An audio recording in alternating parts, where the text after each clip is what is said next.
दोस्तों क्या आपको पता है आप बस स्टैंड पे रहकर भी बिजनेस कर सकते हैं और बड़े आसानी से बिजनेस कर सकते हैं। आप ये सोचोगे कि कौन सा बिजनेस करना चाहिए कौन सा नहीं, बस स्टैंड पे रहकर जो चले, नहीं चला तो समस्या बहुत सारी आ जाएगी, इन्वेस्टमेंट जो कर रहे हैं वो डूब जाएगी। तो ये है दोस्तों, आपके लिए मैं 5 बिजनेस लाया हूँ। ऐसे 5 बिजनेस हैं और इन पांचों में से अगर कोई भी एक बिजनेस करता क्या होगा, एक बिजनेस अगर पांचों में से करते हो तो सफलता मिलना ही मिलना है। और बस स्टैंड पे करोगे तो सफलता पक्का गारंटी है, मिलना ही मिलना है, कोई दिक्कत भी नहीं आएगी। ये बिजनेस कौन से हैं 5, आपके लिए बतला देता हूँ दोस्तों। इसकी इन्वेस्टमेंट की बात करें, इन्वेस्टमेंट कितनी होगी बिजनेस में, तो लगभग 2000 से 10,000 के बीच में इसमें इन्वेस्टमेंट होनी है, सीधी सी बात है। कुछ बिजनेस में 5000 इन्वेस्टमेंट होनी, कुछ में 10, कुछ में 2000। तो ये है दोस्तों। और इन चीजों की जरूरत रहती है कस्टमर को, पहले ही बतला देता हूँ। अगर बस स्टैंड के आसपास है, बस स्टैंड का अराउंड या कोई आसपास, तो कोई दिक्कत ही नहीं है, बिजनेस आपका चलेगा, दौड़ेगा, कोई दिक्कत भी नहीं आएगी, आसानी से दौड़ेगा, कोई दिक्कत नहीं आएगी। दोस्तों बात करते हैं ये बिजनेस है कौन से। दोस्तों वीडियो पसंद आए तो वीडियो को लाइक से, चैनल सब्सक्राइब जरूर कर देना। दोस्तों वीडियो को बिल्कुल भी स्किप मत कीजिएगा। एक पॉइंट तक चलते हैं, बात करते हैं सर पहले पॉइंट की, पहले बिजनेस की। पहला बिजनेस है कौन सा दोस्तों, पहला बिजनेस है फास्ट फूड का बिजनेस। ठीक है दोस्तों, फास्ट फूड का बिजनेस जिसमें आप सभी चीजें रख सकते हो। आप इसमें इंक्लूड कर सकते हो चाय, इसमें पानी की बोतल्स रख सकते हो और फास्ट फूड पूरा रख सकते हो। तो उसमें कोई दिक्कत नहीं आती और लोगों की रिक्वायरमेंट रहती है बस स्टैंड के पास अगर ऐसी चीज मिल जाए तो ये बिजनेस अगर आप करते हो बस स्टैंड के आसपास, बस स्टैंड पर ही, तो सफलता मिलनी ही मिलनी है, क्योंकि सैकड़ों की तादाद रहती है वहां पे बस स्टैंड पे लोगों की। तो कोई दिक्कत नहीं आती, उनकी रिक्वायरमेंट उनकी जरूरत रहती है इस चीज के लिए। तो कोई दिक्कत नहीं, आपका बिजनेस चलेगा और बड़े आसानी से चलेगा, कोई दिक्कत भी नहीं आएगी, बड़े आसानी से आपका ये बिजनेस चलेगा। पहले दूसरे बिजनेस की बात करें दोस्तों, जो लोगों को बहुत रिक्वायरमेंट रहती है और मोबाइल से संबंधित ये बिजनेस है मोबाइल एसेसरीज का बिजनेस। जी हाँ दोस्तों, मोबाइल एसेसरीज का बिजनेस, जिसमें आप cover, glass guard, headphone, charger, बहुत सारी चीजें मोबाइल संबंधित आप रख सकते हैं। तो और बैलेंस भी डाल सकते हैं सिमों में। तो उसमें यह रहेगा दोस्तों कि आप अच्छा प्रॉफिट कमा सकते हो और लोगों की जरूरत आप पूरी कर सकते हो और लोगों को माल अपना प्रोवाइड कर सकते हो आसानी से, कोई दिक्कत भी नहीं आई, क्योंकि ये ऐसे बिजनेस हैं जो जिसमें लोगों की, कस्टमर की जरूरत रहती है। इसलिए आपके लिए मैं ढूंढ के लाया हूँ ये बिजनेस, जिसमें कस्टमर को जरूरत रहती है इन चीजों की। सफर में तो जरूरत रहती ही रहती है, क्योंकि बहुत सारी चीजें रहती हैं। किसी का मोबाइल बंद हो जाता है, किसी को कोई इमरजेंसी बैलेंस डलवाना है, क्या कोई कुछ भी डलवाना है, कुछ भी लेना है, खरीदना है मोबाइल संबंधित, तो इसकी रिक्वायरमेंट रहती है। अगर आप आसपास, अगर बस स्टैंड के आसपास दुकान है, बस स्टैंड पर ही दुकान है, तो आपका बिजनेस से चलना ही चलना है, कोई दिक्कत भी नहीं आएगी।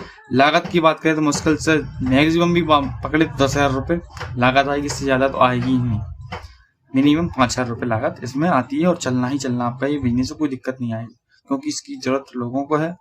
लोगों को अगर जरूरत रहेगी, सीधी सी बात है, माल की खपत होगी। लोगों को अगर जरूरत नहीं रहेगी, लोग अगर नहीं आएंगे दुकान पे, तो सीधी सी बात है, माल की खपत नहीं होगी। अगर लोगों को जरूरत है, रिक्वायरमेंट है, तो लोग आएंगे, तो सीधी सी बात है, माल की खपत होगी। और सैकड़ों की तादाद में बस स्टैंड पर लोग रहते हैं, तो कोई दिक्कत ही नहीं रहती। एक नहीं आया, दूसरा आएगा, दूसरा नहीं, तीसरा आएगा, तो इसमें क्या दिक्कत नहीं रहती। अपने को कस्टमर जोड़ने में सुविधा होती है, आसान रहता है, दिक्कत नहीं आती कि कस्टमर चला गया तो डबल से कैसे वापस बुलाएंगे। एक गया, दूसरा जाता, दूसरा गया, तीसरा जाता, ये रहता, और कुछ नहीं दोस्तों। तो मेन पॉइंट यही है कि आपकी दुकान चलना ही चलना है, आपका ये बिजनेस चलना ही चलना है, कोई दिक्कत नहीं है। अब ऐसा नहीं है कि दुकान लेके किराए से तभी बिजनेस करेंगे, कहीं भी टेबल रख के अपना काम कर सकते हैं, कहीं भी काम कर सकते हैं। मेरे कहने का मतलब यह है कि जरूरी नहीं है कि बस स्टैंड पे अपन किराए से कमरा लेंगे या किराए से रूम लेंगे, किराया दे के ही बिजनेस करेंगे, नहीं। आप कहीं भी किनारे पर जहाँ जगह मिल जाए आपको थोड़ी बहुत, तो वहां पे आप ये बिजनेस कर सकते हो, आसानी से बढ़िया पैसा कमा सकते हो, कोई दिक्कत भी नहीं है।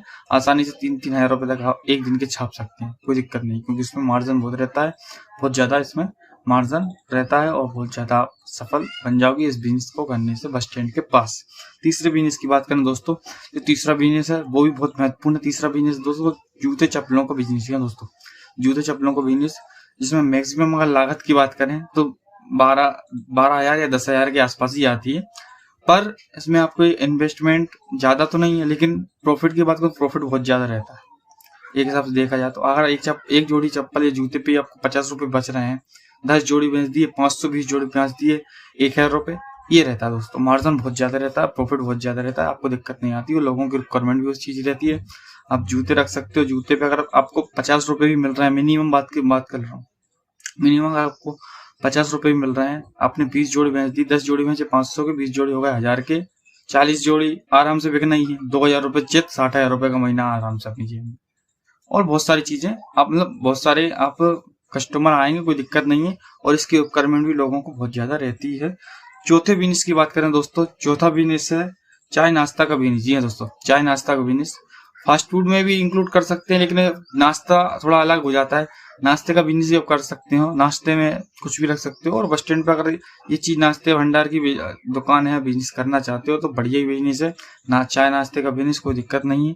और ये बिजनेस ऐसा है दोस्तों, इसकी रिक्वायरमेंट सुबह हो, शाम हो, दोपहर हो, हर बार हर 24 घंटे इसकी जरूरत रहती है लोगों को। और चलना ही चलना बिजनेस, क्योंकि बिजनेस बोला आता हूं मैं आपके लिए जिसमें आपको प्रॉफिट हो, पहली बात। दूसरी बात, कस्टमर को रिक्वायरमेंट हो उस जगह के। कस्टमर बस स्टैंड पे क्या क्या उसकी जरूरत पड़ती है कस्टमर को, उस हिसाब से आपके लिए मैं बिजनेस लाया हूँ कि कस्टमर को जरूरत क्या पड़ती है अपने मतलब बिजनेस से संबंधित। इस कस्टमर को किस चीज की जरूरत है, फास्ट फूड की जरूरत है, फास्ट फूड रख दिया। जूते चप्पलों की जरूरत है, जूते चप्पल रख दिए। मोबाइल एसेसरीज रख दी। चाय नाश्ता खाने पीने से संबंधित है, चाय नाश्ता की भंडार का दुकान खोल सकते हो बढ़िया, और चलना ही चलना है, कोई दिक्कत भी नहीं आएगी।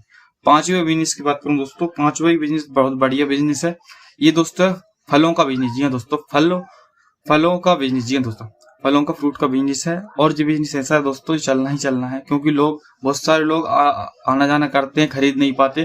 वहां पे अगर आप ठेला लगाते हो, कोई छोटी दुकान भी लगाते हो ना, तो आपका बिजनेस चलना ही चलना है, कोई दिक्कत नहीं आएगी। क्योंकि लोग जो आना जाना करते हैं तो बच्चों के लिए ले नहीं पाते सामान, मार्केट से बहुत सारी समस्या आती, वो बस स्टैंड से अपने इंक्लूड कर लेते हैं, बस स्टैंड से वो ले लेते हैं चीज। तो ये है कुल मिला के उनकी रिक्वायरमेंट पूरी करना है तो अपना देखो, सीधी सी बात है, उनकी रिक्वायरमेंट पूरी करेंगे तो तभी तो अपना प्रॉफिट बनेगा, सीधी सी बात है। तो ये है कि लोगों की रिक्वायरमेंट समझो, क्या क्या रिक्वायरमेंट है बस स्टैंड के पास, क्या क्या लोगों को जरूरत पड़ती है चीजों की, उनका बिजनेस करो। अब मैंने ये 5 बिजनेस आपको जो बताए हैं, अगर इनमें से आप कोई भी करते हो एक, तो आपका बिजनेस चलना ही चलना है। जाहिर सी बात है, कोई दिक्कत भी नहीं आएगी, आसानी से आपका ये बिजनेस चलेगा। तो दोस्तों आज के लिए बस इतना ही।